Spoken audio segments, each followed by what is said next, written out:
You wanted even more ideas to use your cardstock scraps, and I've got a ton of them, but this one, it's for the men. Yes, there's a masculine twist with these cards today, and I've also got a bonus at the end, and let me know if you guessed the bonus idea today. So we're going to get straight into the techniques. I'm still working with the same cardstocks that I have been in the previous videos, and if you missed those, be sure to go through the links at the end so you get lots more scrappy ideas. Now, I don't like to talk negative about card making, but my first idea is using the scrap cardstock in a negative space. I have this gorgeous, it's a balloon die. It's got actually two size balloons in the set, and I was just trying to work out here which one was going to fit the cardstock scraps that I've got. And luckily the bigger one did, because I have a really cool idea to fit in the balloon. So I've got a panel of 110-pound cardstock and die cut the balloon out, and that's actually going to sit directly on my card front with the scrap paper behind. Now, I did want to add something a little special and chose this. It's a little pig image, and it's a Simon Says one. I think it's a retired set now, but you could use whatever images you have, or even make it into a shaker if that's your preference. But this one was from the Birthday Farm Animals. I will link everything that is still available, or if I can find something similar, in the description below, and also at my blog post, which will be linked below as well. Now, I'm using the photopolymer mat here to hold everything in place while I kind of line up my sentiment and stamp it out with my stamp wheel. I'm still learning this tool. I'm liking it, but I love my MISTI too. So use whatever you've got. You could use a block if that's what you've got. One other idea to use with these negative spaces is if you wanted to do something similar but didn't have like a big die cut or even big scraps. If you've got smaller scraps that you want to use up, why not try using a smaller image or a smaller shape and doing more of them? And you can do this symmetrically, or you can do it randomly over the front of a card. That would look cool too. Now imagine, you know, like say maybe 5 stars scattered over the front of the card with all different colors behind them. I did decide to actually pop up the panel on the front of the card. If you didn't want dimension like that, you wanted to keep the postage that little bit more affordable, then you could certainly adhere it direct to the front of the card.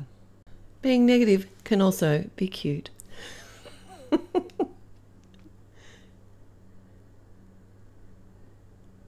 So we're heading on to our second idea now, and it's to use die cut shapes. Now, I have chosen all my die sets that have speech bubbles in them.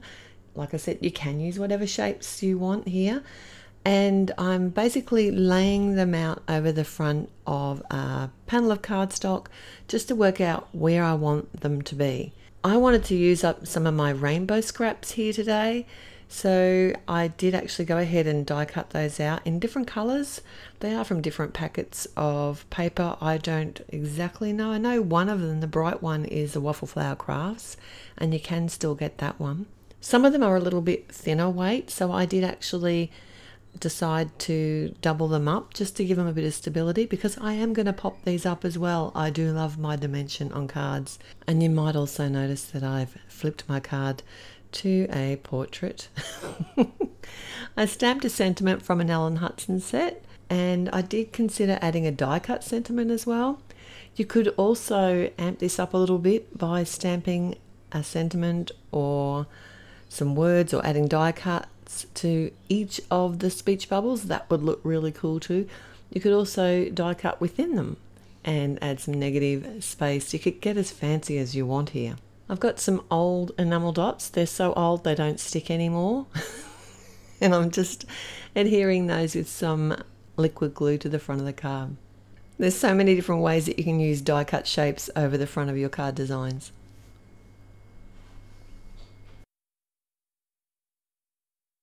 Alright, so I think this is my funnest card today. I'm going to be making a shaker card, and I want to create a striped background, so I've made sure to choose cardstock scraps that are going to fit on a A2 portrait size card. What I'm doing here is I'm just sort of mixing the colours about and using my A2 template that I've got cut out to visualise how they're going to look. I've also chosen colours and patterns because I'm doing masculine cards today. You'll notice that as I'm picking cardstocks to use out of my scraps, I'm using nice bright colours. I'm also using patterns that aren't too feminine, but of course you could change these up, any of these ideas up, to suit whatever cardstock scraps you've got. I have a piñata because who doesn't love piñatas?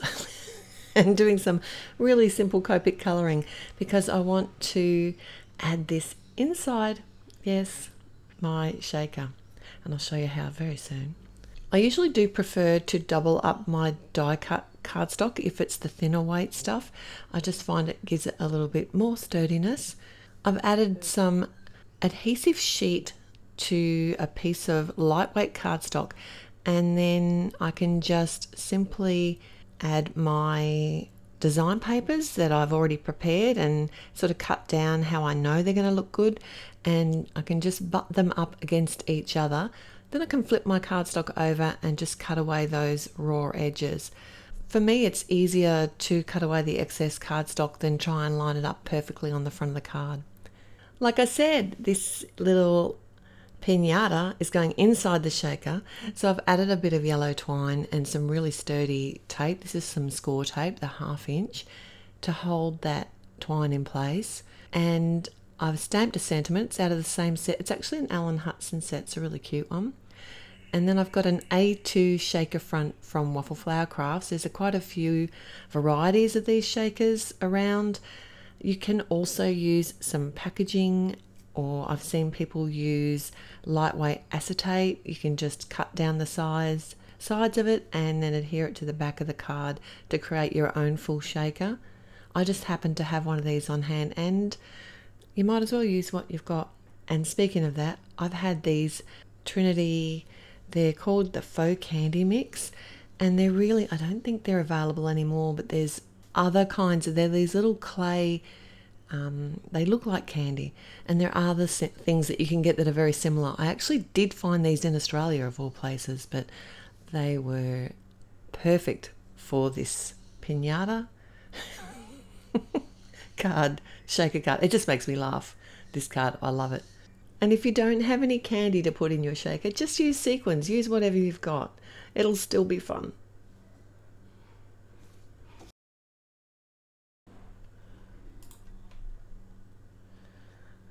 My next idea is a bit of a sneaky one, actually.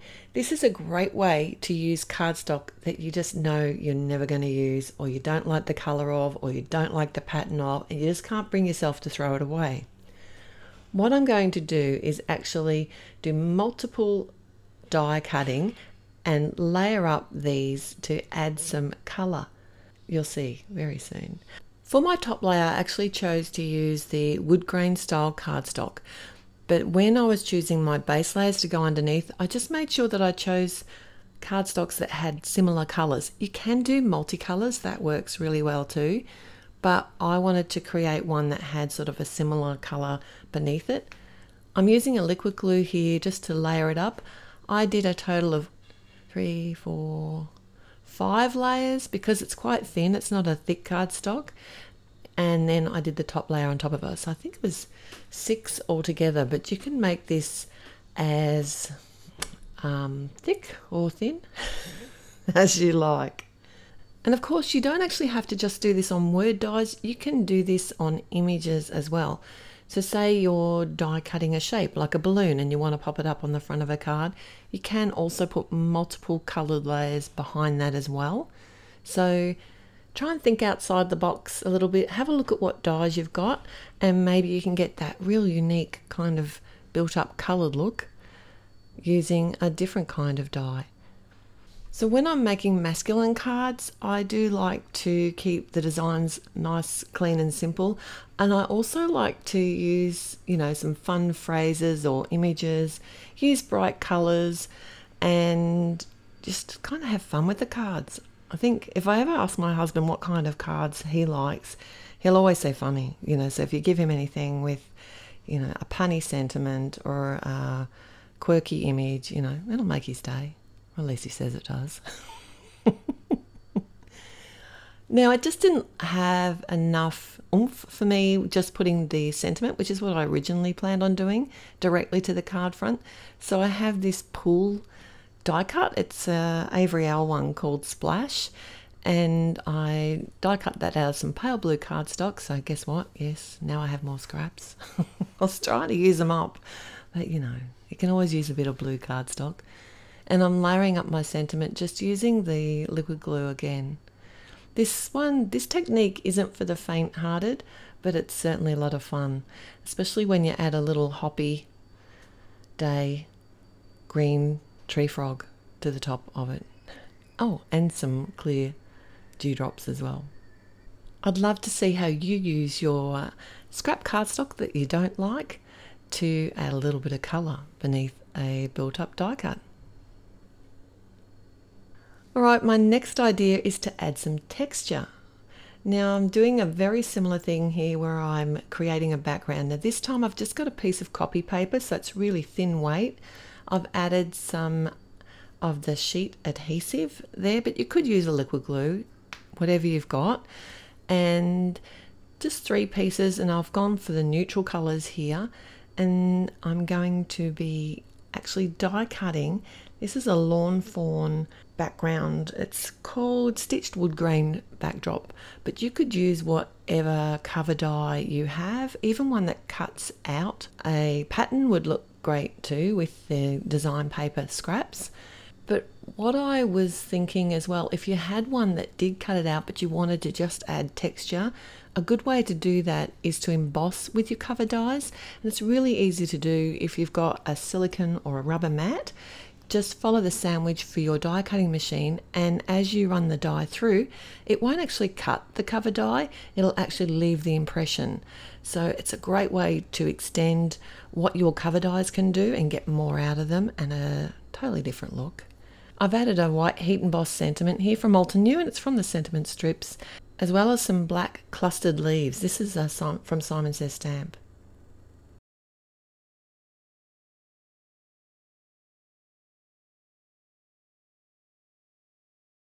Alright, so I'm on to my final and bonus technique now. I've got the leftover piece of cardstock and I'm going to make a gift tag. Yes I am, and it's going to coordinate with the card that I just made. Now this modern tags die cut perfectly in that piece of scrap, and I did have to cut it a second time because it's fairly thin weight, and that just added a bit of stability and somewhere that I can write my message on the back of the tag. And then it has a little tab that coordinates with it, so I cut that out of some black cardstock, and I decided to add some of the leaves from the clustered leaves here as well. I didn't actually run this piece through with the wood grain backdrop, but I certainly could have if I wanted to add that texture to it, but I didn't think it needed it. Depends how enthusiastic you are. But this is a great way to use up smaller pieces of scraps, gift tags. You can make some striped fun ones. Oh, and I did have a little bit of glue in the bottom there that I wanted to cover up, so I used one of the leftover leaves. And then it was just easy to add some twine. But it's a really good way to use up your scraps, is to create gift tags, especially at Christmas time. Why not? And they're fun to do. And altogether now, we did start on the negative side, I gotta say, but it ended up quite cute. Then we did some multiple die cut shapes. We used up those scraps we're never going to use to add colour. Oh, and then we were shaking with our piñata. And then we added texture with the cover die. And the bonus technique today was to create a coordinating gift tag. Let me know in the comments below which one's your favourite and what techniques you might like to try today.